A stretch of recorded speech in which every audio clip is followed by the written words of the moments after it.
Hi guys, listen, I'm going to get right into the scripture and then we're going to talk. Okay, so I'm going to go into Isaiah chapter 61 and I'm going to start at verse 1.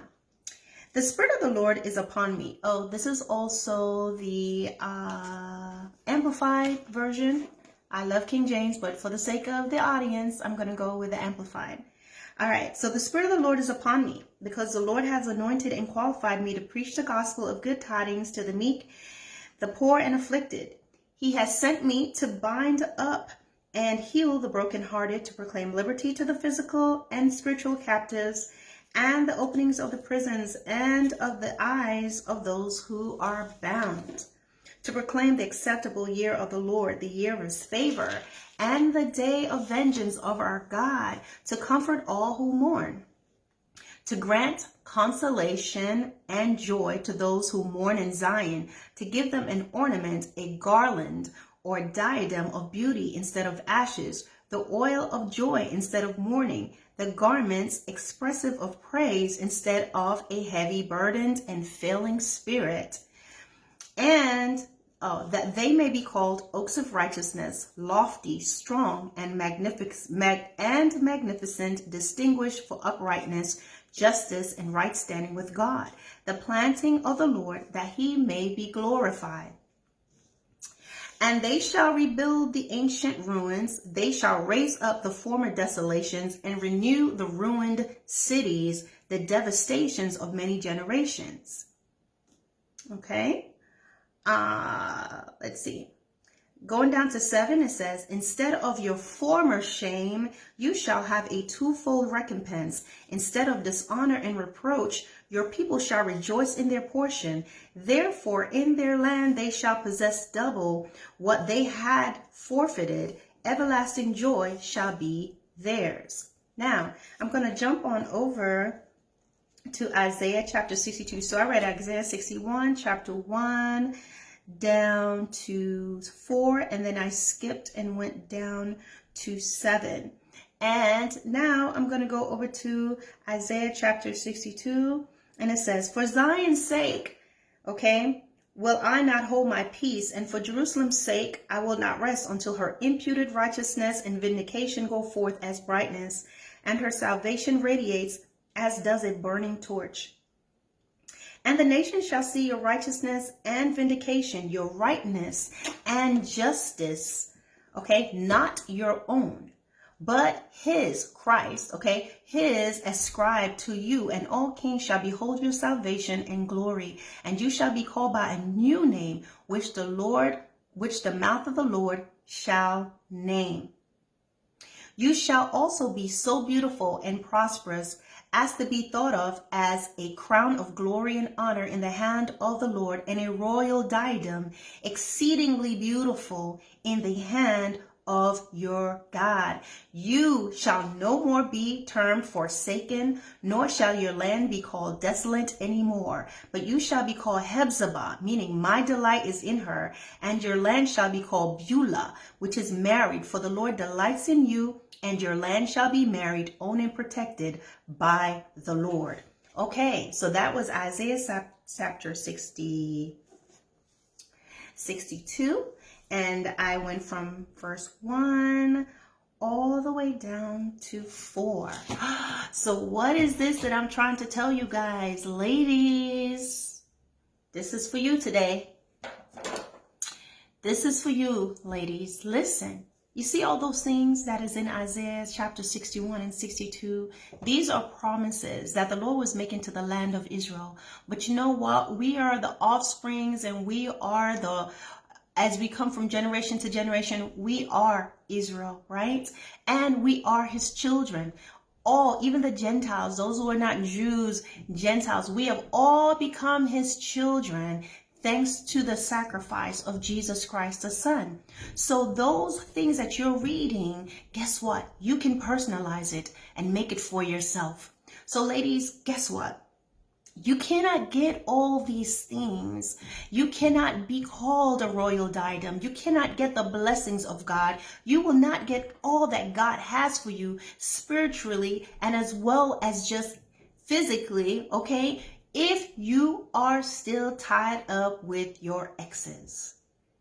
If you are still tied up with a past, you're still tied up with those relationships and those people that once turned your beauty to ashes. You still are back in those desolate places. You may say, no, he's just my friend. We're just whatever.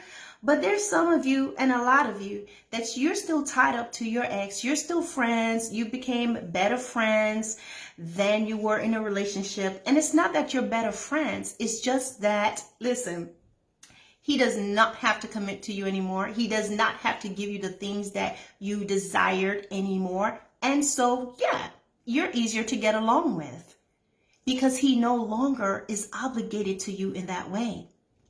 Listen, some of you may say, no, you're wrong. Okay, stay where you're at. He's an ex for a reason.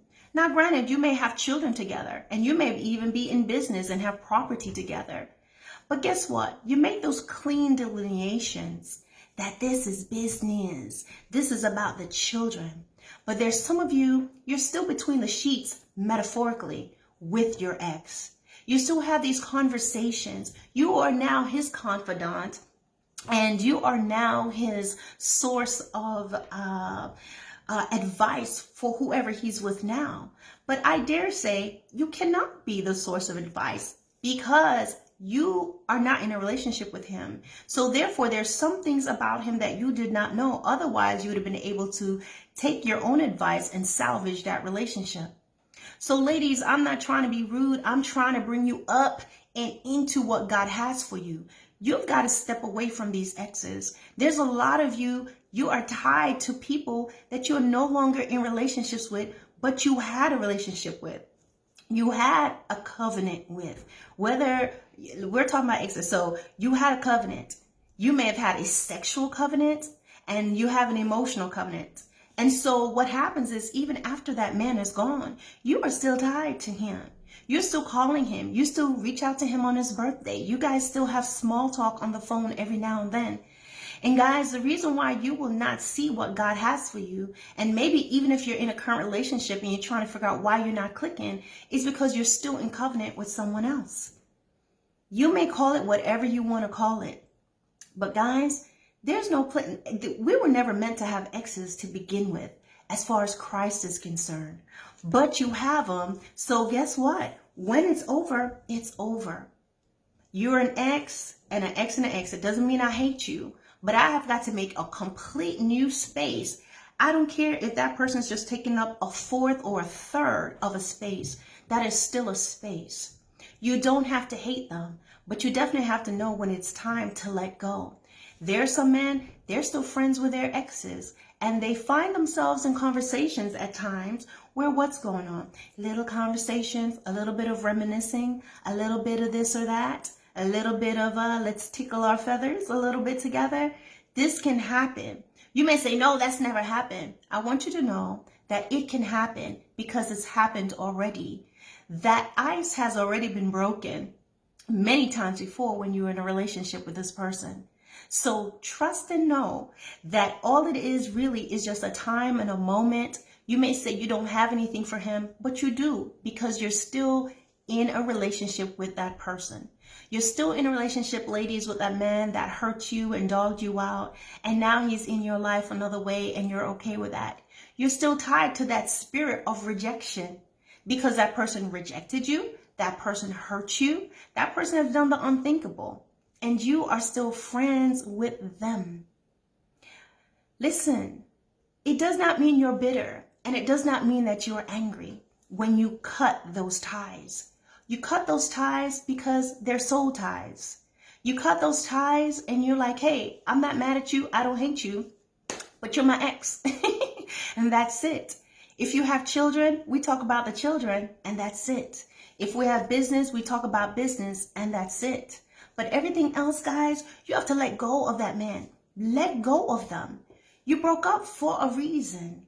So what you have to do now, even if it was just, hey, we just didn't pan out, good. He didn't pan out, time to move them completely out of the way. And listen, you allow the Lord to heal you through his word, through his promises and allow him to open you up, show you things that you may not even know about yourself, and set you in a place that now you are ready for whoever God may have for you. You see, God is not going to bring someone that he has pruned and cleaned and took to the fire and the flames to bring him into this little circle of you and this person that used to talk to, that we still friends, but we still call, and every now and then I still go over there. He's not going to do that, because that space is still occupied in another form. Some of you may get it and some of you may not. But listen, men, it's very easy for them to compartmentalize and keep you right there. And maybe even if he messes with you every now and then, he can totally keep you there. And it's going to be easier for him to do it because he already rejected you. Now, women, on the other hand, it's a little bit different. Some women, I must say. So ladies, all I'm telling you is, ladies and gentlemen, but this is really for the ladies, but men, you can hear this as well. When you broke up with a person, once you've made a soul tie with them in any way, the reason why that they just can't be your friend no more is because you've been sexually active with that person. You have been spiritually connected to that person. You have been emotionally connected to this person. So therefore, the connections that you made, this is not just a regular friend where, okay, we're not friends anymore and then you became friends again. This is different. And that's why it's very important that these types of relationships, you have to completely cut it off. Completely cut it off and walk in the newness that God has for you. All right, guys, don't forget to like, to share, and to subscribe. Feel free to email me. I will have my email in the description box. See you later. Bye.